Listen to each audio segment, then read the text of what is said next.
আছে, সেখানে তুলনামূলকভাবে বাংলাদেশের সরকার প্রধানের দায়িত্ব, কর্তব্য হচ্ছে সর্বাধিক জটিল। এবং আমাদের এই প্রাক্তন ছাত্রীটি যে নির্ভীকভাবে, যে দূরদৃষ্টি নিয়ে এই দেশের সরকার প্রধান হিসেবে এই দেশকে পরিচালনা করছেন এবং সামনের দিকে নিয়ে যাচ্ছেন এবং উন্নত বিশ্বের সমকক্ষ করে তুলছেন, তার তুলনা আমি কিন্তু আর দেখি না।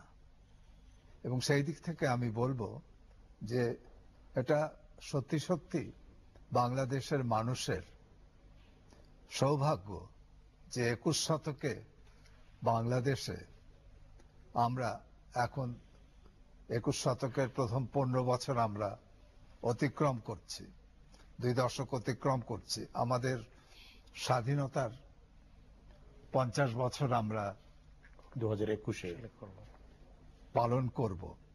এবং এই সময়ে শেখ হাসিনার মতো সাহসী, দূরদর্শী, বিচক্ষণ নেতা যদি না থাকতো, তাহলে আজকে বাংলাদেশের যে অগ্রগতি আমরা দেখছি সেটা আমরা দেখতাম না।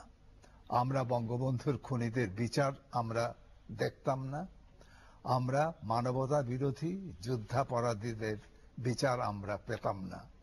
এবং এই যুদ্ধাপরাধীদের বিচার নিয়ে বিশ্বের বিভিন্ন স্বার্থান্বেষী মহল যে প্রচন্ড চাপ তার উপরে প্রয়োগ করেছেন এবং সেই চাপ তিনি যেভাবে অগ্রাহ্য করেছেন, এইটা ভাবলে বিস্মিত হতে হয় যে একজন বাঙালি রমণীর পক্ষে সে কোথায় জাতিসংঘের সেক্রেটারি জেনারেল, কোথায় মার্কিন পররাষ্ট্র সচিব, কোথায় তুরস্কের প্রেসিডেন্ট, আরো আরো হিউম্যান রাইটস অর্গানাইজেশন, নানা ধরনের আরো কত সংগঠন থেকে যে চাপ এসছে, কিন্তু তিনি সম্পূর্ণরূপে সত্য এবং ন্যায় বিচারের পক্ষে অবস্থান নিয়ে মানবতা বিরোধী অপরাধের, আমাদের 71-এর সেই গণহত্যার নায়কদের, আমাদের 71-এর আমাদের মা বোনদের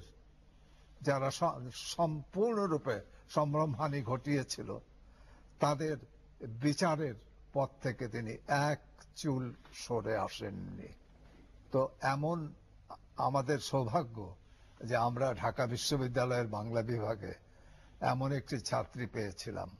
আমাদের বাংলাদেশের মানুষের অনেক ভাগ্য যে তারা 21 শতকে এসে এমন একজন কুশলী সরকার প্রধানকে পেয়েছেন। আমি তার দীর্ঘ জীবন কামনা করি। বাহাদুর ব্যাপারী স্যার বলছিলেন শেখ হাসিনার কথা এবং ডক্টর হারুনও বলছিলেন, কিন্তু আপনি নিজেও বলছিলেন যে শেখ হাসিনা বরাবরই বন্ধুর পথ ধরে এগিয়েছেন। তার পথ চলার পথটা মসৃণ ছিল না, ষড়যন্ত্র, গ্রেনেড হামলা তো আমরা সবাই জানি, কিন্তু এর এমনকি তার গোপালগঞ্জের টুঙ্গিপাড়ায়ও তাকে হত্যার ষড়যন্ত্র হয়েছে। বারবার তিনি মানুষের ভালোবাসায় ফিরে এসেছেন মানুষের মাঝে। কিন্তু এই যে মানুষের ভালোবাসা, যেটা আমরা 81 সালের 17ই মে দেখেছি, লক্ষ লক্ষ মানুষ এখানে গিয়েছিলেন, আমরাও গিয়েছিলাম, কিন্তু একই সাথে আমরা যে আপনি ষড়যন্ত্রের কথা বলছিলেন, সেই ষড়যন্ত্র মোকাবেলায় তিনি সক্রিয় আছেন, তিনি তার মেধা এবং শ্রম দিয়ে এগিয়ে নিয়ে চলেছেন বাংলাদেশকে। কিন্তু রাজনৈতিক কর্মী হিসেবে বাংলাদেশ আওয়ামী লীগ এবং ছাত্রলীগ, যুবলীগ, স্বেচ্ছাসেবক লীগ, বাংলাদেশ আওয়ামী লীগের যে কটা অঙ্গ সংগঠন আছে, তারা কি করতে পারে আগামী দিনগুলিতে? তারা কতটা সক্রিয় থাকছে আপনার কাছে কি মনে হয়? হাজার বছরের শ্রেষ্ঠ বাঙালি জাতির জনক বঙ্গবন্ধু শেখ মুজিবুর রহমান। আমি মনে করি হাজার বছরের শ্রেষ্ঠ বাঙালির নাম শেখ হাসিনা। এবং সেই হাজার বছরের বাঙালির যে স্বপ্ন, সোনার বাংলা, বঙ্গবন্ধু বলেছেন, আমার নেতাও বলেন যে সোনার বাংলা গড়ার জন্য, সোনার বাংলা গড়ার জন্য কি কি দরকার সকল জায়গায় তিনি কাজ করেছেন। যোগাযোগ, বিদ্যুৎ এবং সর্বশেষ যদি যোগাযোগ বলি সেটি পদ্মা সেতু, মেগা প্রজেক্ট, পৃথিবীর শ্রেষ্ঠ প্রজেক্ট। এই প্রজেক্ট করার মধ্য দিয়ে দেশরত্ন শেখ হাসিনা বাংলাদেশকে তৃতীয় বিশ্বযুদ্ধের মতো একটি জায়গায় দাঁড় করিয়ে দিয়েছে। সেই জায়গাটা কেমন দেখুন, বিশ্বব্যাংক বলল টাকা দিবে না, ইউনুস 6,442টি মেইল করলো যাতে টাকা না দেওয়া হয়। এখনো সেই ষড়যন্ত্র চলছে। বাংলা তার নিজের অর্থায়নে সেই পদ্মা সেতু করছে, যুদ্ধটি থেমে নাই। সেই যুদ্ধ এমনও হতে পারে এই বস্তুগত ম্যাটেরিয়াল যে দিয়ে কাজ হয় তারও মধ্যে খারাপ কিছু করে এই যুদ্ধে আমাদের পরাজিত করতে পারে। এটি হলো আমার দৃষ্টিভঙ্গি বর্তমানে। এবং কিছু গণমাধ্যম আছে যারা প্রতিনিয়ত প্রমাণ করতে চেষ্টা করছে এখানে দুর্নীতি হয়েছে, এখানে খারাপ হয়েছে। বিদ্যুতে আজকে স্বয়ংসম্পূর্ণ হওয়ার পথে বাংলাদেশ, সেখানেও তারা দুর্নীতি অনেক কিছুর গন্ধ পেয়েছে। বাংলাদেশ আওয়ামী লীগের এবং মুক্তিযুদ্ধের চেতনার পক্ষের লোক যদি ঐক্যবদ্ধ এবং শক্তিশালী থাকে, শেখ হাসিনার সাথে থাকে, এবং আমরা তো আছি সাবেক ছাত্রলীগের কর্মী হিসাবে, আওয়ামী লীগের নেতা হিসেবে আমরা প্রতিনিয়তই তার ভ্যানগার্ডের মতো ভূমিকা পালন করছি। ছাত্রলীগ আছে, আমি প্রথমেই বলেছি ছাত্রলীগ এর যে সমস্যা মোকাবেলা করে, আমার নেত্রী দেশরত্ন শেখ হাসিনা সেই সমস্যায় মোকাবেলা করে, বাংলাদেশও তাই করে। ফলে ছাত্রলীগ তার ভ্যানগার্ডের ভূমিকা পালন করছে, করে যাবে, আগামী দিনও করবে। ইতিমধ্যেই আমাদের নেতা দেশরত্ন শেখ হাসিনা বলেছেন, সততাই আমার লক্ষ্য, সততাই আমার শক্তি। তার মানে সত্য মানুষ হন, সত্য কথা বলুন, এবং সেইভাবে এগিয়ে গেলেই বাংলাদেশ তার সঠিক জায়গায় যাবে, থাকবে। এবং ছাত্রলীগ, আওয়ামী লীগ, যুবলীগ সেই দায়িত্ব পালন করছে। স্যার ঠিকই বলেছেন, বাংলাদেশের দুইটি দিবস খুবই গুরুত্বপূর্ণ, বঙ্গবন্ধুর স্বদেশ প্রত্যাবর্তন দিবস এবং দেশরত্নের স্বদেশ প্রত্যাবর্তন। আপনি হেডলাইন দিয়েছেন দেশরত্নের ফিরে আসা। অবশ্যই দেশরত্ন ফিরে এসেছে বাংলার মানুষের কল্যাণ, মঙ্গল, হাসি ফোটানোর জন্য। সেদিনও কিন্তু যেদিন ছাত্রলীগ উপাধি দিয়েছে তিনি বলেছেন, আমি এসেছি এই বাংলার মানুষের মুখে হাসি ফুটাতে। তিনি হাসি ফুটিয়েছেন। সে কারণেই আমরা ছাত্রলীগের নেতাকর্মীরা এবং এই দেশের মানুষ মনে করে এই দেশও একটি দিবস থাকতে পারে, সেই দিবসটির নাম হতে পারে দেশরত্ন দিবস। ডক্টর হারুন, আপনার কাছে আসছি।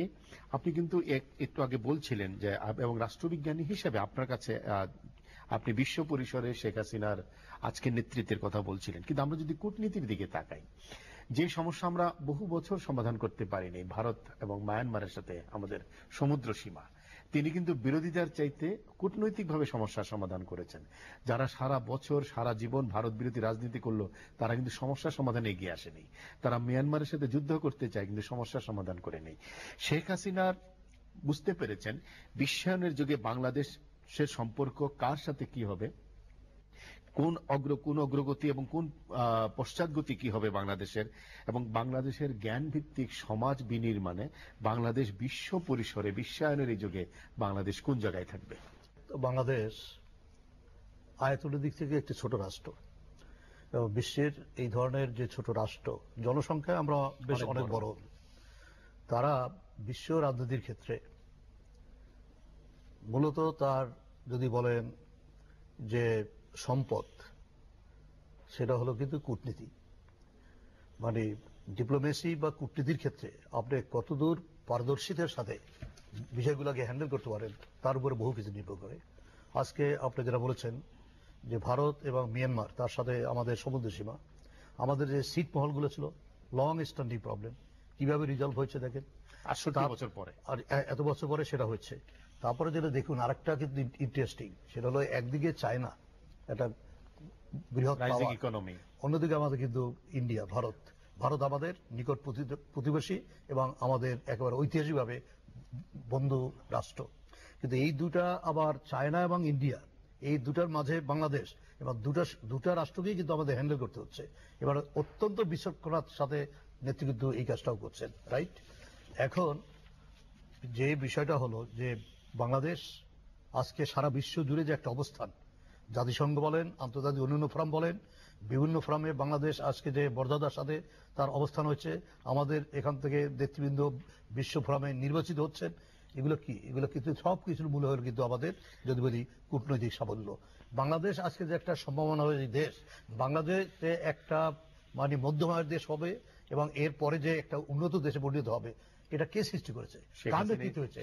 লাস্ট কথা যেটা হলো, আমি এইটা বলেই শেষ করি, যে জননেত্রী শেখ হাসিনা এসে শুধু যে বঙ্গবন্ধুর আত্মস্বীকৃত খুনিদের বিচার করেছেন, ৭১ যারা মানবতাবিরোধী অপরাধ করেছে, যুদ্ধ অপরাধ, তাদের বিচার করেছেন তাই না, তিনি কি করেছেন সবচেয়ে যেটা গুরুত্বপূর্ণ এবং বঙ্গবন্ধুর পরে জননেত্রী শেখ হাসিনা, সেটা হলো জাতিকে তিনি একটি দিক নির্দেশনা দিয়েছেন, আত্মমর্যাদাশীল বাংলাদেশ, একটি ভীষণ তিনি দিয়েছেন, উন্নয়নের ভীষণ।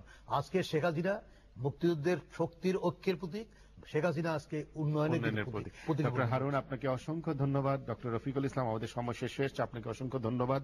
এবং বাহাদুর ব্যাপারী, আপনাকে ধন্যবাদ। দর্শক, আপনাদেরকেও ধন্যবাদ। বিশিষ্টজনদের কথা শুনছিলেন, কিন্তু একটি কথা বোধহয় না বললেই নয়, শেখ হাসিনাই তো বাংলাদেশ। শেখ হাসিনা পরিত্রাণকর্তা হয়েছিলেন বলেই বাংলাদেশ বাংলাদেশেই আছে। আপনারা ভালো থাকবেন, বাংলাদেশ টেলিভিশনের সাথে থাকবেন।